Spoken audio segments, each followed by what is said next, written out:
Welcome back mga kaaldab.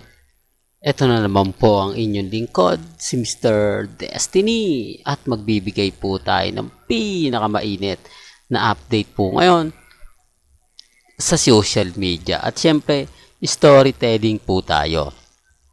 Remind ko lang po sa mga update po sa issue kay Kat din. Kumbaga, hindi ko to pinopromote.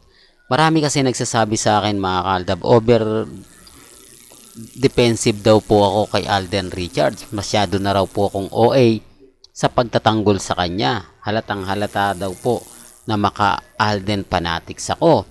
Dahil puro Alden lang daw po yung pinapakita ko at todo suporta daw po ako kay Alden Richards. Di po ba? Yan naman ang pambasag nila sa akin. Yan naman yung sinasabi nila na halatang halata daw po na maka Alden lang ako. Gusto ko lang daw po lalong sumikat si Alden. Gusto ko lang daw po na pagpiestahan si Alden Richards. Pati daw po yung mga gamit ni Alden na binibenta. Isa raw po ako sa kumbaga nagsasabing bilhin nyo na yan dahil napakamura. Halatang halata daw po ako. Alam nyo, sa totoo lang po mga kaaldab, sinabi ko naman po sa inyo, ako Alden fanatics at main fanatics. Di po ba? Dahil hindi naman po lahat, for the record lang po, hindi po lahat ng Alden fanatics galit kay Mengay. Same din po sila ng main fanatics. Yung iba po nag-aantay lang, yung iba po kumbaga nasa main fanatics dahil gusto lang po nila ng update para kay Mengay. Ganun din naman po sa Alden fanatics, pero Aldab pa rin po sila. Kumbaga nag-aantay lang po sila ng tamang pagkakataon, tamang tempo, di po ba, na normal lang naman po natin nakikita, normal lang naman po natin napapanood, di po ba? Kaya nga po sabi ko sa inyo, relax lang, di po ba, maging kampante lang po kayo. Ang importante lang naman po, yung mga bagay-bagay na keso ganito, keso ganon, di po ba? Kaya nga po ako, hindi ako masyado nagpapa-apekto, hindi ako masyado nagpapatalo, lalo na po pagdating sa social media, lalo na po sa Instagram, sa Twitter at sa Facebook. Di po ba? Sila lang naman po nagsasabi sa akin na Alden fanatics ako eh. Pero hindi naman po totoo yun mga kaaldab. Aldab pa rin po ako hanggang sa uli. Etong papakita akong video na to, talagang maraming matutuwanin to.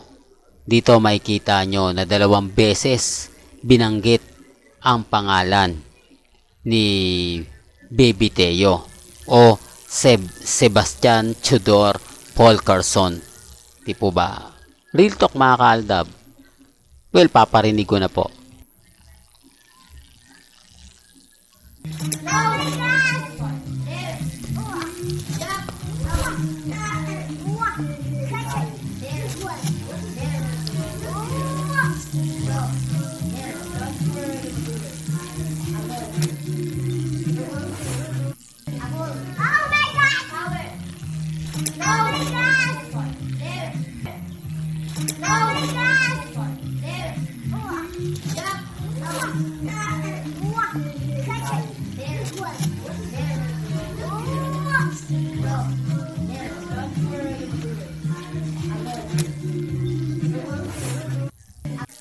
Di po ba? Rinig na rinig naman po yung boses na tinawag pong Seb.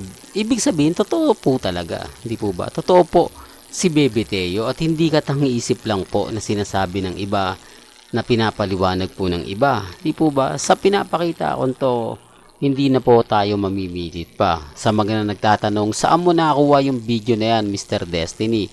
Papaano mo nakuha yan? At sino yung nagbigay sa iyan? Ito po yung post ni April sa kanyang Instagram na binatikos po at agad-agad din naman po itong idinilit. Hindi po natapos ang isang araw, dinilit na po agad.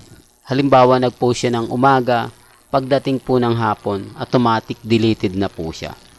Pero siyempre, kailangan ng Aldab Nation ng mga ganitong resibo. Kailangan ng Aldab Nation na ganito ang kumbaga ilalabas, di po ba? Pero ang sinasabi po daw rason ni April, hindi daw po yan anak nila Mengay at ni Tisoy.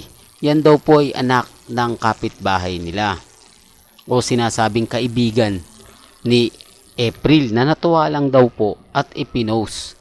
Kaya nga po sabi ko sa inyo, common sense na lang po. Ganito rin yung sinabi o naging alibay ni Alan Kay pagkatapos pagpiestahan. Di po ba? Ang sinabi niya, hindi daw yun sila Main at si Alden.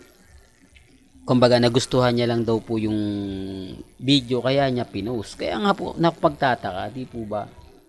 Kita nyo sample ko lang po. Ang daming video na kinuha sina Daddy Bay, si Risa. Pero bakit ibang tao hindi nila na-post? Di po ba? Siyempre may mga artista rin po sila nakikita ron, mga sikat din, pero hindi nila in-upload. Hindi nila binidyohan tapos in-upload nila sa kanilang social media account. Di po ba? Siyempre, bakit mo naman gagawin yun? Hindi mo nga kilala Siyempre, yung followers mo, magtataka. At ang simpleng tanong, sino yan? Ikaw, hindi mo rin siya gaano kilala. Di po ba? Nanakyutan ka lang, etc. etc. Hindi mo siya ipopost. Di po ba? Masaya ka lang panoorin. Yun ang sinasabi ko at yun po yung pinupunto ko. Di po ba? Nagets nyo na? Kaya nga po, ito pa yung isang tanong na talagang mapapaisip po kayo. Alam na ni April na may issue na nga po sa pagitan kay Baby Teo at kay Playmate. Pero tinuloy niya pa rin. Nag-post pa rin po siya ng bata. Hindi po ba? Alam naman po natin na sa Nubali siya nakatira. Pero hindi naman po ata Nubali yun.